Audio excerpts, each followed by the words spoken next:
आप सभी का स्वागत है हमारे इस चैनल में। दोस्तों, ये 3 बातें मैं बिना देरी किए एक कहानी के माध्यम से समझाता हूँ। एक गुरु पहाड़ों पर अपने शिष्यों के साथ रहते थे। वहाँ एक बात जो उड़ान भरना नीचे से शुरू करता और धीरे-धीरे आसमान की ऊँचाइयों को छूता चला जाता। यह दृश्य गुरुजी रोज़ाना देखा करते और साथ में अपने शिष्यों को भी दिखाया करते।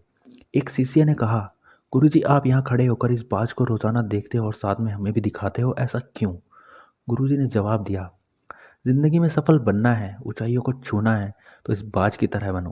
तुम्हारी सोच हमेशा सबसे ऊंची उड़ान भरने व शांत स्वभाव से लक्ष्य हासिल करने की होनी चाहिए। गुरुजी ने कहा, आज मैं आपको 3 ऐसी बातें बताऊंगा जो तुम्हें तुम्हारी मंजिल पर ले जाएंगी, साथ ही जीवन में बहुत कुछ सिखाएंगी। पहली सीख, साहस।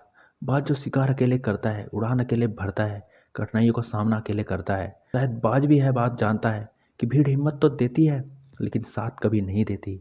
आपके आसपास के लोग आपको आगे बढ़ने के लिए जरूर कहेंगे, लेकिन सारा कभी नहीं लगाएंगे। यहाँ सब कुछ खुद को करना पड़ता है।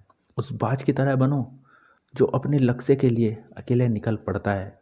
बाज से ज़्यादा साहसी शायद अन्य कोई हो, क्योंकि बाज जल थल नभ में शिकार कर सकता है।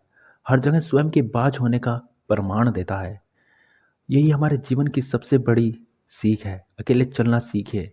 फील्ड चाहे कोई भी हो, किसी में हार नहीं माननी चाहिए, बल्कि एटीट्यूड हर एक फील्ड में परचम लहराने का होना चाहिए। दूसरी सीख, बाज कभी मरा हुआ शिकार नहीं खाता, वह हमेशा अपना शिकार स्वयं करता है। और इस बात से हमें सीख मिलती है, हमें हमारे अतीत को भुला देना चाहिए। जो अतीत मर चुका है, जिसमें हमने कई ठोकरें खाई, कई बार अनसक्सेसफुल हुए, ऐसे सड़े गले अतीत को, बेकार विचारों को मन में नहीं लाना चाहिए, बल्कि अपने आने वाले नवजीवन पर फोकस करें। पुरानी आदत है या पुराने कपड़े हमेशा फेंक देने चाहिए। अतीत को कभी वर्तमान में मत आने दो, क्योंकि ये अतीत फिर आपको वर्तमान में सक्सेस नहीं होने देगा। आपका जो भी अतीत था, अब वह मर चुका है। उस बाज की तरह बनो जो कभी मरा हुआ शिकार नहीं करता।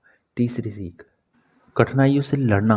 प्रत्येक पशु पक्षी व्यक्ति के जीवन में एक समय आता है जब वह सबसे ज़्यादा तकलीफ में होता है, लेकिन इतनी तकलीफ में भी खुद को संभालने व खुद को नवजीवन देने का समय भी आता है। बाज का वह समय जब उसके पंख भारी हो जाते हैं, चोंच मुड़ जाती है और पंजे नुकीले नहीं रहते। तब बाज के पास 2 ऑप्शन होते हैं, या तो मर जाओ या कठिनाइयों से लड़ो। बाज हमेशा दूसरा ऑप्शन चूज करता है। उसको पता होता है, मेरे नाखून खराब होने पर शिकार कर नहीं सकता, चोंच खराब होने पर शिकार फाड़ नहीं सकता और पंख भारी होने पर उड़ नहीं सकता। यही सोच के साथ, एक हिम्मत के साथ वो एक उड़ान भरता है और पहाड़ी पर जाकर बैठ जाता है और उस पहाड़ी पर नाखूनों को घिसना शुरू कर देता है। भारी पंख फाड़ देता है, चोंच को पत्थर पर मारना शुरू कर देता है और चोंच को पत्थर पर जब तक मारता है जब तक चोंच टूट ना जाए, और नई चोंच आने का इंतज़ार करता है। इस दौरान वह कई दिनों तक भूखा रहता है, नई चोंच आने का इंतज़ार करता है। इस दौरान उसको अनेकों कष्ट भोगने पड़ते हैं, लेकिन वह समय भी आता है जब पंजे नुकीले, नई चोंच आ जाती है और नए पंख आ जाते हैं। उसके बाद फिर से वह कई सालों तक जीवित रहता है। इस बात से हमें सबसे बड़ी सीख मिलती है कि इंसान के जीवन में चाहे कितनी भी बड़ी प्रॉब्लम आ जाए, हार नहीं माननी चाहिए, बल्कि चुनौतियों को महान अवसर में बदलने का प्रयास करना चाहिए। खुद को और निखारने के लिए मेहनत करनी चाहिए, खुद पर ध्यान देना चाहिए। वे कमियां जिनकी वजह से आप सक्सेस नहीं हुए, उनको दूर करना चाहिए एक बाज की तरह, और फिर से एक नई उड़ान भरनी चाहिए। कठिनाइयों को देकर भागना नहीं चाहिए, बल्कि उनसे लड़ना चाहिए। मुसीबत में रण छोड़कर नहीं, बल्कि डटकर आखिरी सांस तक सामना करना चाहिए।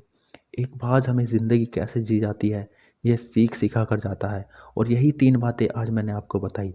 दोस्तों, ये वीडियो आपको कैसी लगी कमेंट में ज़रूर बताएं। वीडियो अच्छी लगी है तो वीडियो को लाइक करें, चैनल को सब्सक्राइब करें। जय हिंद दोस्तों।